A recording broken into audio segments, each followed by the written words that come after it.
Hey, everybody, this is Mr. Elswick. Hope you guys have all been staying safe and staying healthy. Look forward to hopefully us all getting back together again soon.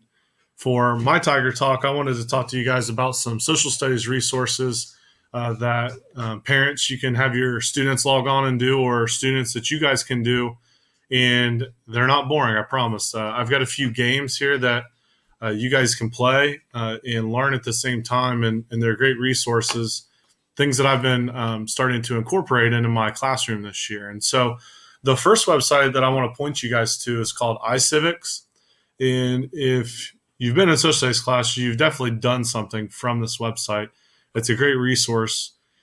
There are two games that I've began to incorporate into my classroom this year because they aligned perfectly with teaching the Constitution and the amendments. So the first one is called Do I Have a Right? And so if you go to iCivics and you click on this play tab up here at the top and you scroll down and you find this game, basically what it is that you run your own law firm, and you have people come into your law firm and with different problems, and they want to know, do they have a right to argue the charges that have been brought against them? So you get presented with a scenario, and you have lawyers that specialize in certain amendments. So you have to point them to the right lawyer and the right amendment. And if you do that, then you get points. And so it slowly builds up. And in my classes this year, we did a competition where I took the top 3 kids from each class period and they got a bonus point. And so that was a great way to kind of get kids interested and to create some competition, because everybody wants to finish first. And I had a lot of kids run into my room in between class periods wanting to write their name on the board. So that was pretty cool. And that is a great resource for you to use. So I'm not going to sit here and wait for it to load. But even some of my former students that are in high school, there's a high school option on here, and it expands it to all 27 amendments, which is pretty difficult, especially if you haven't practiced your amendments lately. If you're in middle school, you can limit it to just the Bill of Rights. And if you're even younger, I believe there is an elementary option on there. So I encourage you guys to try this out, and it helps you kind of understand your amendments and what rights you have. There's one more that we started to incorporate right before we went on our break here, and it's called Win the White House. And I thought it was really fitting because we have the elections coming up here soon. Elections kind of lengthened here in Ohio. And this one focuses on how you can win the presidency, and it teaches students about the Electoral College, which is sometimes really confusing, even for adults to understand. And through this game, you kind of learn how to focus on certain states because of the number of Electoral College votes they have. It forces you to become very skilled with policy, and you actually get to choose the policies that you believe in. So you're actually running as the candidate in this game, and you're trying to win voters in each state. And each state has their own policies that they feel strongly about. So it does a really good job. And if you look here, this one does have an elementary option. My son's not very happy in the background, if you can hear him. But it does have an elementary option. And so even our youngest Tigers could be doing this all the way up through our oldest. And some of the students that I had 2-3 years ago, we didn't do this, and I regret it. I wish we would have. So this is a great opportunity for you to kind of go back and learn policy, learn how the Electoral College works, and see if you can win the White House.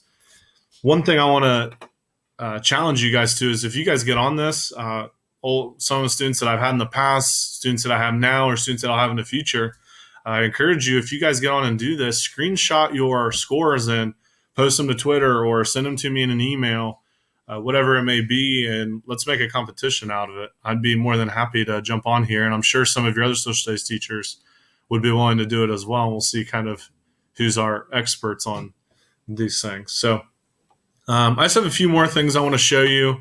The next one is quizzes, and it's kind of like Kahoot, but it's something that I think we've kind of all started to use a little bit more often. It's a little bit more game show like, I think. if you go to it and you just type in quizzes right here into the top, if you use your Google sign in, using your Google account, and the same goes for quizzes. Quizzes requires a login. Just click on the Google button to use your Google account here at the school to sign in, and it'll let you right in. For quizzes, you'll have to kind of seek out your own games on here, but they have different topics based off of what you've played in the past or based off of what you've searched. And so, your teachers, your social studies teachers are assigning you a lot of work, and there's even other classes on here as well. I encourage you to go on here and search out some of the topics that you're learning. And even if you don't do well at first, you're going to start to learn it the more that you do it. And again, it's kind of like a competition. There's a worldwide leaderboard for these games. So you can kind of see where you stack up with people all across the country and around the world. So this is another great resource. The next one's one that I use for my students to kind of review the states at the beginning of every year. And it's called Sporkle. And if you just go to sporkle.com, you can see it up there in the browser tab. You've got to also kind of seek out things on here that you want to practice. So if you go to the categories, one that we've done a lot in my class, like I said, is the 50 states geography. And if you just go to geography, it's going to have a lot of different categories on here. But if you, no matter what category you go to, there's always a most popular quizzes of all time over here on the right.